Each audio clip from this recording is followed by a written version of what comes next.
Hello, everybody. Welcome into the NBA Front Office Show, evening edition. Keith, I almost, because we're recording this in the evening. Typically, we're not. We usually record during the day. I almost said NBA Front Office after dark, but that just sounds way less family friendly. So I'm just going to call this evening edition NBA Front Office Show. We've got a lot to run down today. You guys can find me on Twitter at Trevor_Lane. Keith Smith. You can find him at Keith Smith NBA. Keith, we've got a lot to talk about. Not kind of the major, super exciting, like, oh my gosh, hmm James Harden and Ben Simmons are being traded type news, but that's also kind of par for the course this time of year. Yeah, absolutely. Teams are now basically filling out their rosters for the stretch run. And there's two ways you do that, right? If you're a contender, you're looking for players for depth reasons that can help push you over the top, like Goran Dragic to the Nets. Or if you're not a contender, you're arranging things as you're kind of trying to take flyers on guys the rest of the way. Right now, we're recording this on February 22nd. Next Tuesday, 1 week from today, which always throws me off because February is a 28 short days. month, right? Yeah. But 1 week from today at 5 p.m. Eastern, that's your buyout deadline. So players have to be waived by March 1st, or they're not going to be eligible for the postseason. So that's your buyout deadline for players to be waived. Players can be signed all the way up to the last day of the regular season, and still be on the playoff roster, but they have to be waived by next week on March 1st. So there's a few guys we're going to get into over the course of the show here that we're starting to hear some news on. Maybe they will or won't be waived and those kind of things. So we'll get into that. But that's kind of what you're seeing right now. You're seeing Mhm. those teams kind of set those guys free. You're seeing other teams pick them up, and then you're seeing teams that are out of it kind of rearranging their back into their rosters as they're taking flyers. And I'll caution, and for anybody who says none of these moves matter, who care, who Don't are tell these guys? Miami. Yep, don't tell the Miami Heat. Exactly. Duncan Robinson, big part of the Heat. A couple guys that are playing for them now, Gabe Vincent, Omer Yurtseven, Max Strus. These things matter. You can find guys at the very end of the year like this. So it does matter. Matters more for really good player development teams and good scouting teams. But you occasionally get a guy who pops and can turn into a pretty major rotation piece. Yeah, and so that's why this is important. You play all the way through the season. Teams are still gonna make moves, and people will see a minor move and just kind of scoff at it and be like, "Oh, power shift," right? hmm Sarcastically, as much as you can type sarcastically, and it's that's true, but still, these kinds of things can matter. They don't Yep. matter as much typically, but sometimes, if you can find somebody that's sitting at the end of your bench that you make a move now for that ultimately next season becomes something for you, that can make a big difference in the overall success of your franchise if you're able to find a diamond in the rough that can really help teams in all kinds of different situations. So Absolutely. that's why all of this matters. But I guess, Keith, where we start is with a big told you so, I guess. Javon Carter landing with the Milwaukee Bucks. And now we can just hope that we're also correct that these teams do see each other in the playoffs. And I'm talking about the Brooklyn Nets and the Bucks because they would just add another layer to things. Yeah, it's always a little fun. And if you missed our last show when we were talking about Goran Dragic going to the Nets and the teams that missed out on him, teams like the Bucks and the Heat, would you just say, well, you know what, you wave Javon Carter, he looks like the best point guard with experience, we'll just grab him? And that's exactly what the Bucks did. And I like it for the Bucks. It's a good depth piece Mm-hmm. for them. That's really what they're kind of looking for, is just a guy who can come in, give them maybe 10, 15 minutes a night for the rest of the regular season. Especially George Hill still was out going into the All-Star break, so they may need another point guard in there just to kind of help. And then if Hill's healthy, Carter becomes your third guy. He's probably not part of your playoff rotation unless you really need him. But this is a good solid pickup for them, and one for the front office boys for nailing this one correctly. That's right. That's right. And you know what this was? This is the kind of move that again is low risk, probably low reward too. But if hmm you can play him some dependable minutes or just get dependable minutes on him in the playoffs, okay, great. If he has to play 5 minutes and you can just have him come in and do something competently, that can make a difference for your club. Yeah. So this makes a ton of sense for the Bucks to Yep. go ahead and grab him. Let's move on. Portland. they signed Drew Eubanks. Now, this is a hardship deal. We've heard about a ton of hardship deals Yeah, this season. too many hardship deals. Way too many of them. But this is different than what we've been hearing about for the rest of the season, what we've been hearing about in terms of COVID. This is an actual hardship deal. Yeah, so what the NBA did this year because of COVID was they allowed teams to do those hardship 10 days when they had a player out due to COVID absences, which essentially was you could go above and beyond your roster limits to sign those players, have them for 10 days.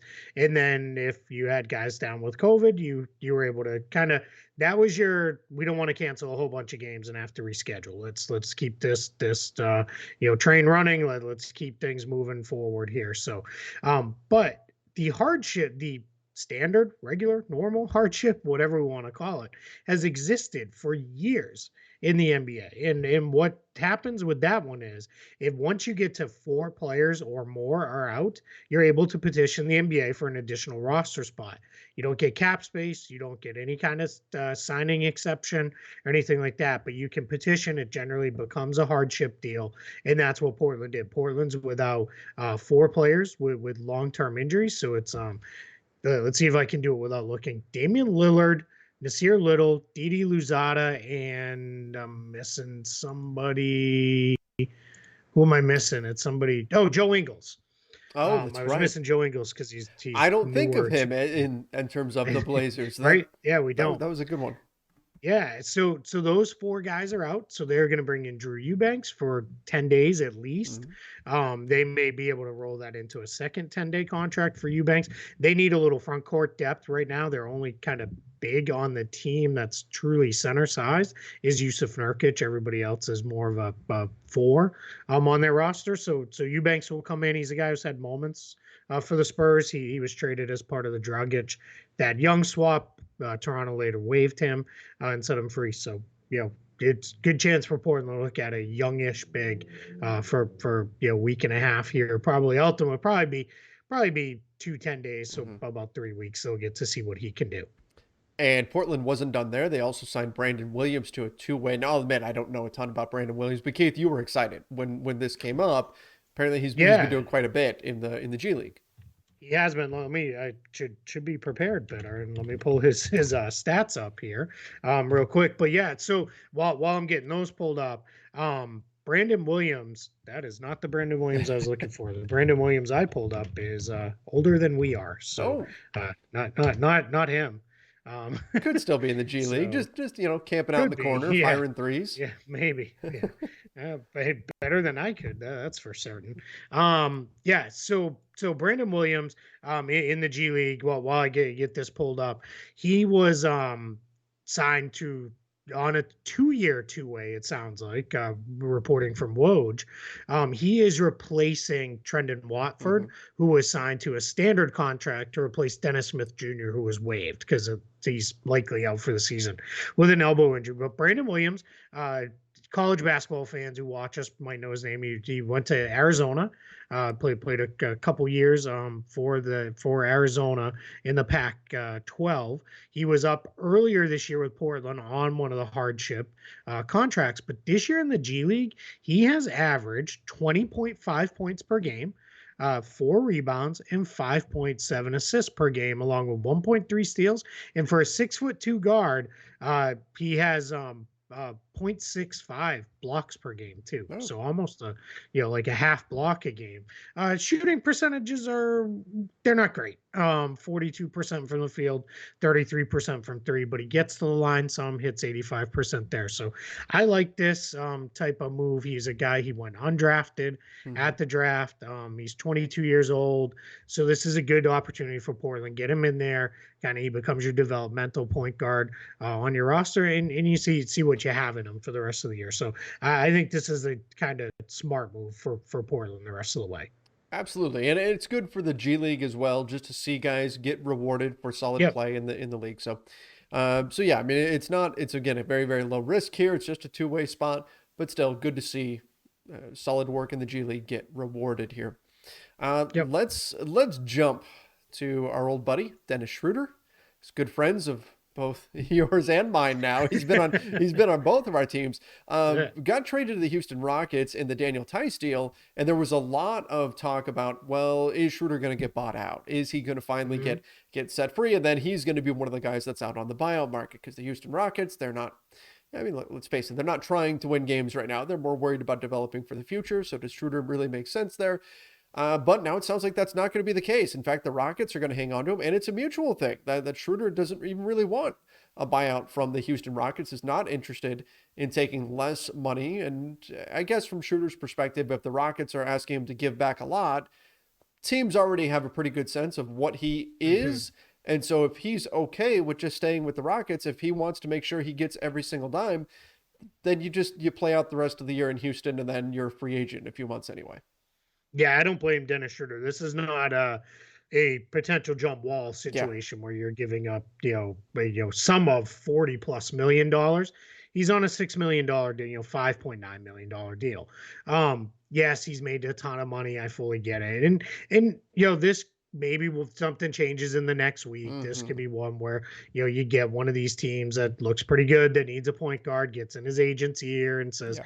"Hey, just want you to know, like we're willing to do this." We're going to talk about another guy in a minute here who got a little bit more than just the prorated veteran minimum, so that is still possible Mm-hmm. from a handful of teams.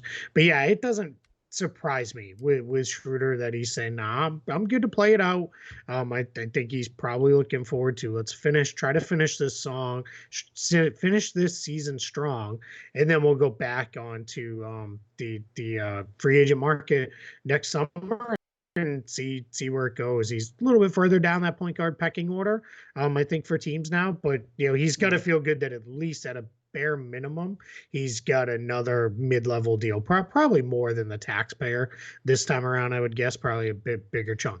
As much as I didn't really enjoy his tenure in Boston because I don't like his style of play, he is still an effective scorer. He can do a lot of things, especially on a second unit, on a team that plays just a little bit of a different style. From his tenure with the Lakers, I basically came to the conclusion that if Dennis Schroeder is your backup point guard, you're feeling pretty good. If he's your starter and getting the bulk of the minutes, you're probably not feeling as good. He's one of those weird kind of tweener guys where he's probably one of the better backups in the NBA, but if you've got him as a starter and he's going to want to be a starter, it can be a little bit more of a challenge to deal with his flaws. Yep. Yeah, I think that's perfect. Yeah, if he's going to be a huge part of your team, you might be a Mm-hmm. little worried. But yeah, if he's a 25 a minute night guy in the regular season who mostly plays as a backup or spot starter when your starter's out, you're probably in pretty good shape. So yeah, I think that's fairly solid there. All right, let's jump to that deal that you were referencing, and that's Tristan Thompson with the Yeah. with the Chicago Bulls. Kind of interesting because it does actually tell us a little bit about what the Bulls are doing moving forward. Keith, you and I were talking a little bit off air, and you mentioned that they actually had to use a piece of their biannual exception in order to sign Tristan hmm Thompson. So, what does that tell us about the Bulls' plans moving forward? And I think it's pretty revealing as far as this summer goes. Yeah, absolutely. So what happened with Tristan Thompson is it was assumed he signed a That minimum, prorated yeah, veteran minimum deal, which is that's what everybody's signing right now, with all these guys, including Goran Dragic, and that's likely what Javon Carter will sign, and any number of players over the rest of the next week plus here, really next couple months, I should say, up until the playoffs. But in the case of Tristan Thompson, maybe the Bulls had a little competition. Maybe there's other teams out there for Thompson. So what they did was they still had their full biannual exception left. Now it does prorate down starting in the middle of January. So it had about a month and a half of proration, but they gave him $1 million of what they had left. So they essentially his cap hit to them would have been about 450,000 ish or so in that range. And what they said was, yeah, well, we'll give you the full, we'll give you this million come in that pluses it up over what he would have earned anyway. But so that's one thing, right? So that's great. They get sure. Tristan Thompson. We've already talked about that. What it tells me though is the Bulls' plan for next summer then is because when you use the biannual exception, even if you only use part of it, you can't use it the next season. So that tells me the Bulls know we're not going to be in position to use it anyway. Either we can't use it and we don't want to hard cap ourselves, or we know we're going to go past the tax apron, which is at that spot about 6 million or so above the luxury tax line. They know we're going to go past that. So there's no reason for us to, we're not even going to have it, because once you go past that, you lose it. So that's my guess. The Bulls are why they're probably thinking that is max contract, new contract for Zach LaVine. Off we go. We're going to be, pushing that tax apron or over it. So no reason to even worry about keeping it. Let's get a guy who we think can really help us down the stretch run, which Tristan Thompson should be able to do. And if you're Tristan Thompson, get what, $1 million for 6 weeks of the regular season, and then whatever you do in the playoffs. Not bad, right? Exactly. Yep. And maybe get another ring. Yeah, absolutely. Right? Like, if that's where you're kind of thinking, right? Because the Bulls, I mean, they've got a shot, I think, as anybody. Yeah, absolutely. In the Eastern Conference, I mean, they're one of the teams that's certainly right there in the mix. Yep. Speaking of teams that are in the mix in the Eastern Conference, Willie Cauley-Stein resurfaces, and he's joining the 76ers. So this is coming in. He's on a 10-day for right now, but this is to essentially replace Andre Drummond, who was sent out in the trade to the Brooklyn Nets.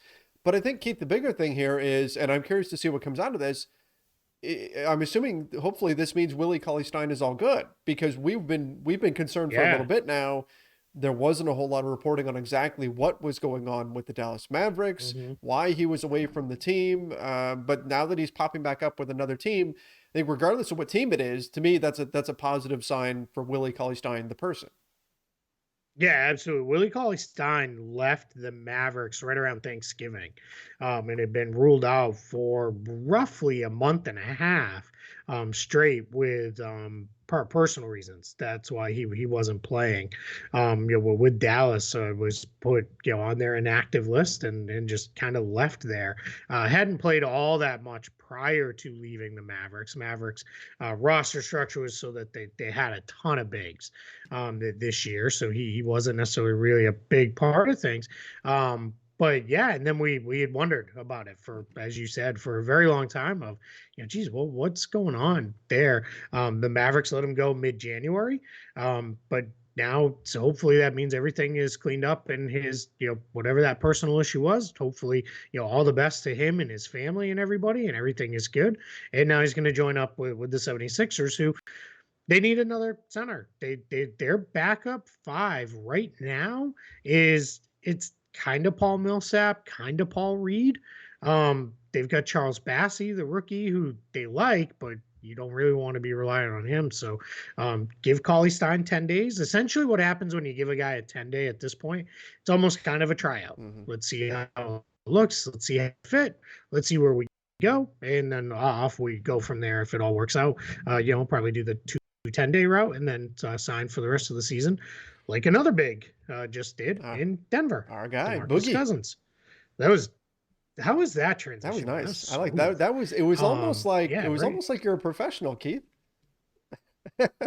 Almost like so yeah, it's Boogie Cousins signing with the Nuggets for the remainder of the season.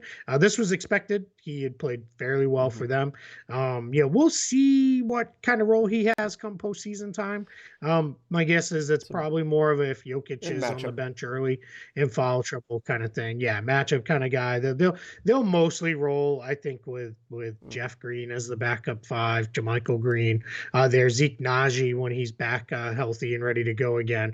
For them, who's played quite well, the second-year player in Denver. If you haven't, go check out Zeke Naji's stats. They're pretty good. He's starting to show a little bit of that.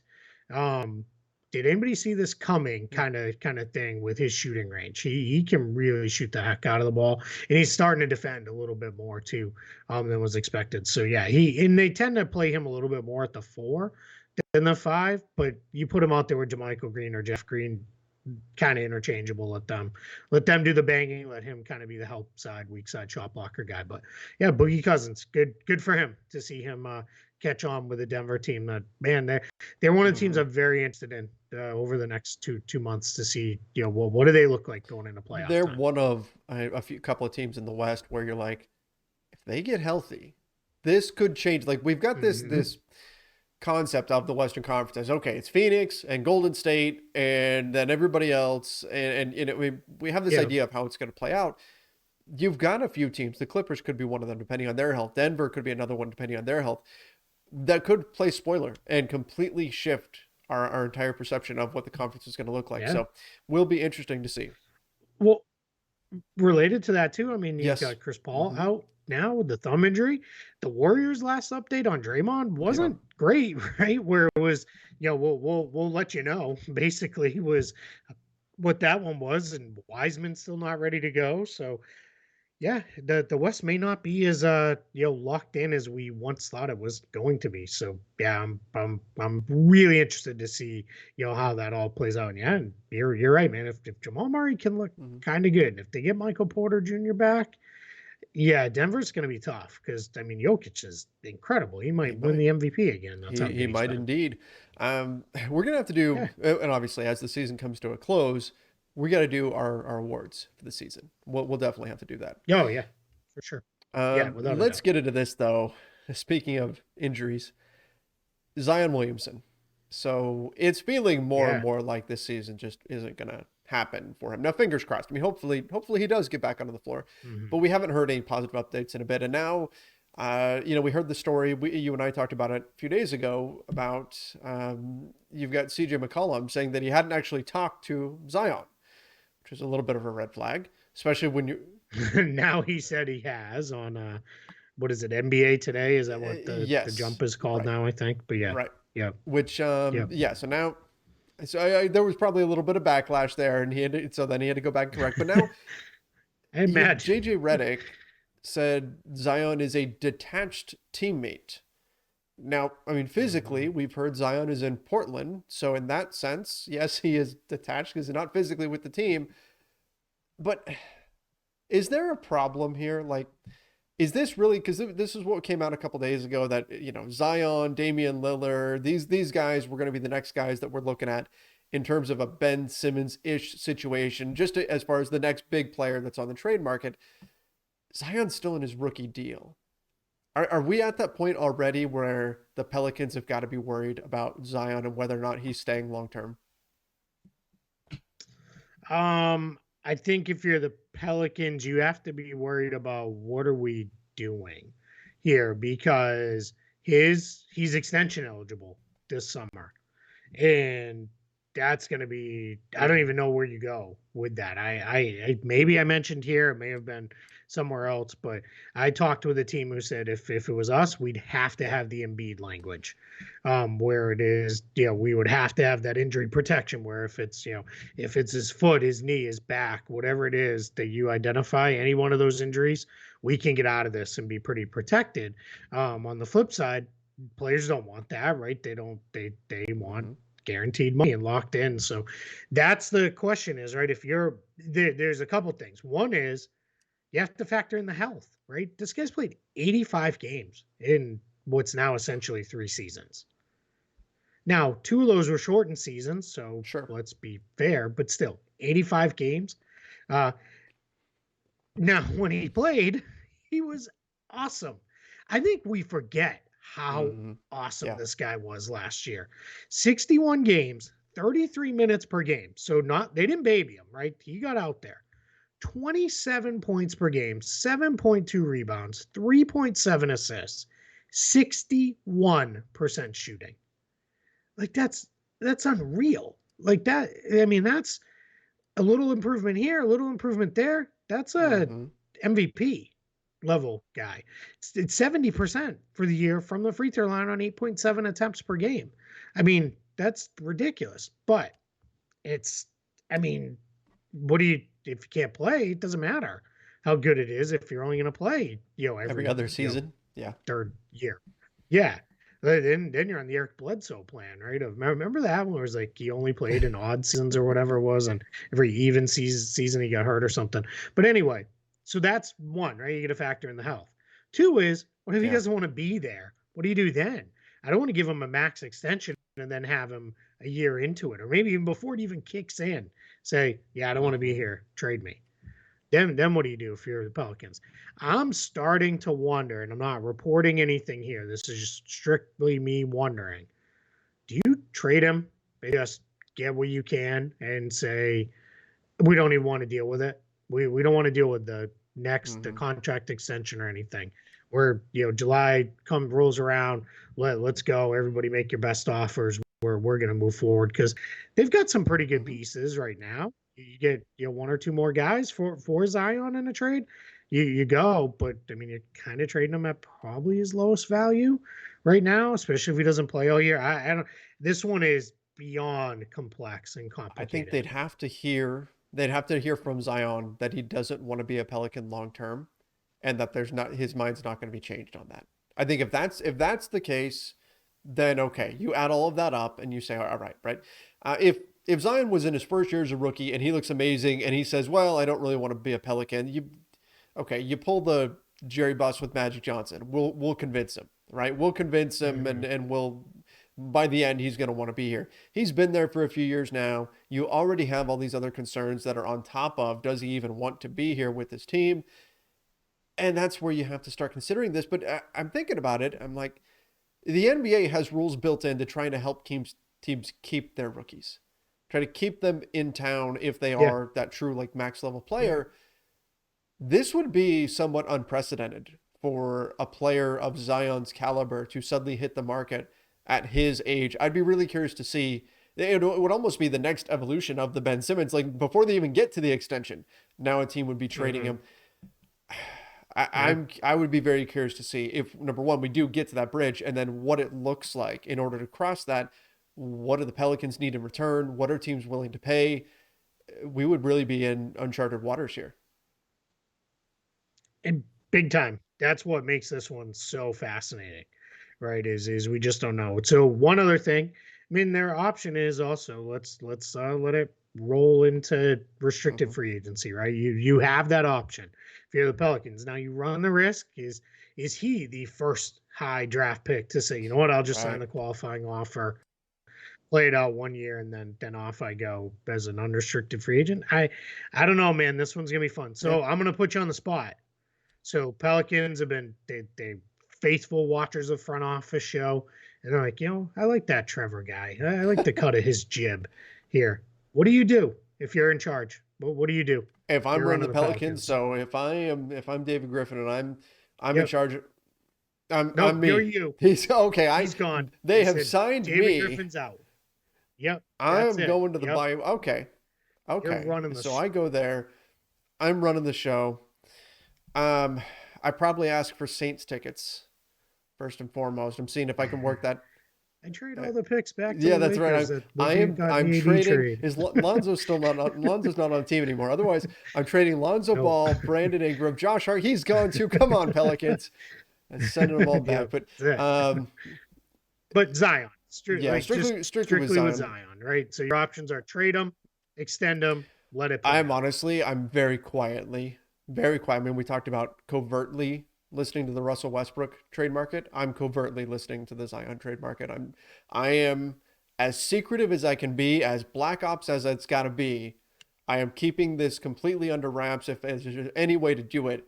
And I'm checking around the NBA to see what teams would offer, because I think we've seen this before. I think we've seen situations like this where there's enough smoke, there's fire, and it can end up very bad for a team. It can end up putting a team in a very bad spot.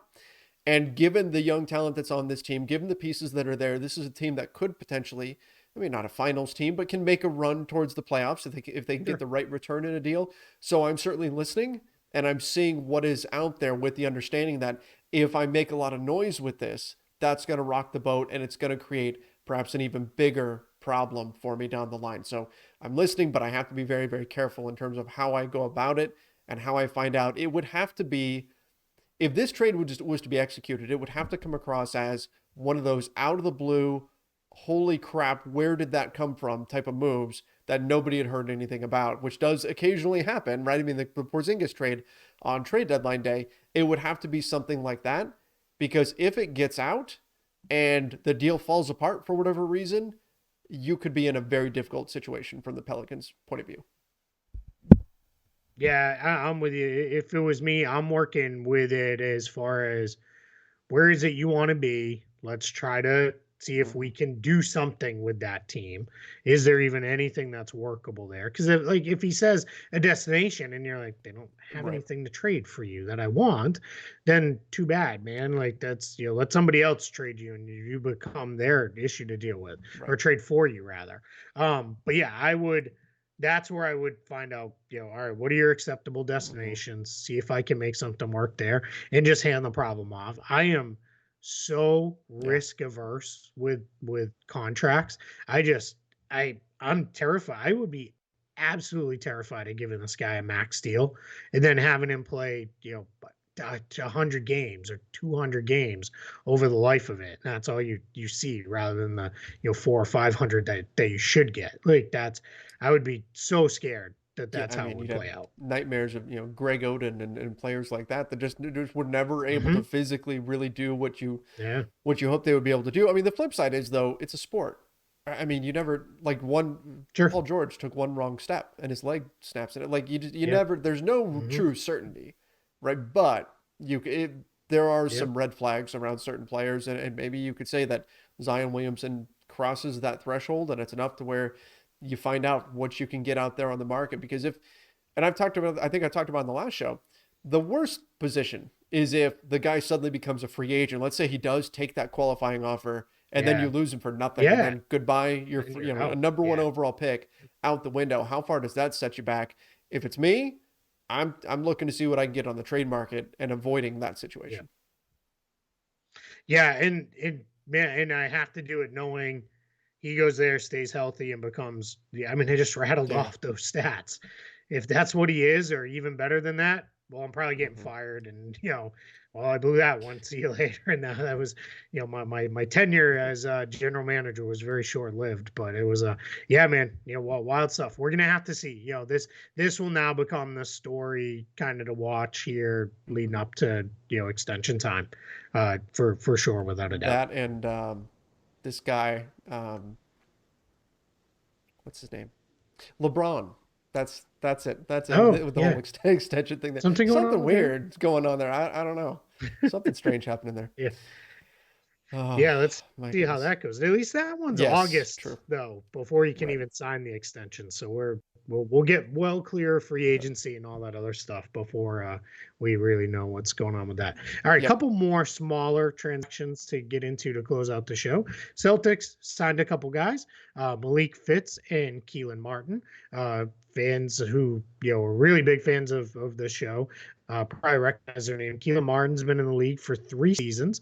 This is his third season in the league. This year was probably his most extensive playing time. He played a good amount for the Indiana Pacers. He's okay, on the wing. He's not, nothing, super special here. Interesting connection. He was one of the last players that Brad Hmm. Stevens recruited to Butler. When he was the Butler coach, Stevens never coached him at Butler because he arrived on campus as Stevens left to take the Celtics coaching job. But he was one of Stevens' last recruits there. And then Malik Fitz is a guy who's been up and down the last couple of years. Last year was up with the Clippers. This year up with the Jazz. He's another wing size guy, about 6'8". The bigger thing what this tells me for the Celtics signing these two guys is one is these are 10-day deals, so they're keeping everything flexible in case something pops on the buyout market and there's a guy they really think they should get after. And then the other part of it is that they are where they didn't sign a point guard or a big, that they feel pretty good about the Hmm. health of Marcus Smart and Robert Williams coming out of the break, that they didn't need to cover themselves at those positions. So, that's, just a couple of guys I'd be surprised if we see much out of them over the next I don't have 10 the days. schedule pulled up in front of me. When do the Celtics play? Thursday. They've got a Thursday game. Thursday against the Are Brooklyn you nervous? Nets. I mean, they were on such a roll, and I know that the Pistons game aside, is there any kind of nervousness in Celtics land about can this team continue the momentum that they had? Is Yeah, that a thing? yeah, there is, and I think people are. I mean, right now the last look that they had was Hmm. I'm losing to the Pistons, so people are a little like, is that are we doing this again? But I think some other people are like, hey, that's just last game before the All-Star break stuff. There, we'll see. I mean, that's gonna just they absolutely destroyed this Mhm. Nets team, Yeah. just before the break.